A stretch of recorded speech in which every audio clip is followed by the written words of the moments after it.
یو جینۍ چې په کور کې یوازې وه او خپل د ماما زوی ورغلی دی او ورسره یې په کور کې بدکاري کړې ده. دغه ویډیو چې نن سبا په سوشل میډیا باندې ډیره زیاته شیر کیږي، موږ غوښتل چې د دې باره کې تاسو ته حقیقت هم درکو او دغه ویډیو در سره هم شریکه کو. نو که تاسو دغه ویډیو کتل غواړئ چې په ټول حقیقت پوه شئ نو د دې ویډیو تر اخره را سره پاتې شئ. تاسو به په خپل سترګو دغه ویډیو هم وګورئ. قدرمنو دوستانو، تاسو ته به په سکرین باندې دغه تصویرونه هم ښکاري چې یو هلک دی او دغسې یو جینۍ سره د بدکارۍ کولو کوشش کوي، بلکې ورسره یې کړې هم ده چې دغه ویډیو نن سبا ډیره زیاته وایرل شوې ده. دا واقعه داسې شوې چې دا هلک خپلوانو کره تللی چې یا یې د ترور کور او یا یې د ماما کور دی او هلته دغه جینۍ یوازې وه، یعنی د کور نور خلک یې د کور د کمرو نه بهر او دوی یوازې په کمره کې وو چې ځان ته یې موبایل هم ایښی دی او بیا یې بدکاري شروع کوله چې کړې هم ده او په دغه دوران کې دوی د ځان نه ریکارډینګ هم کړی دی او بیا ترېنه په غلطۍ کې په سوشل میډیا باندې شیر شوې ده چې دوی دواړو ته ډیره زیاته سزا هم د کورنۍ د اړخه میلاو شوې ده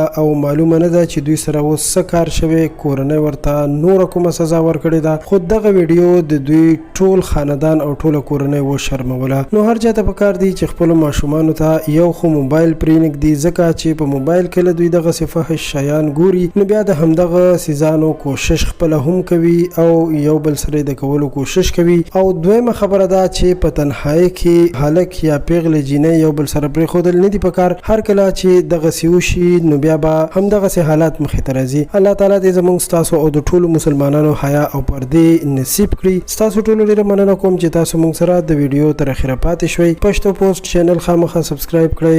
ډېره مننه.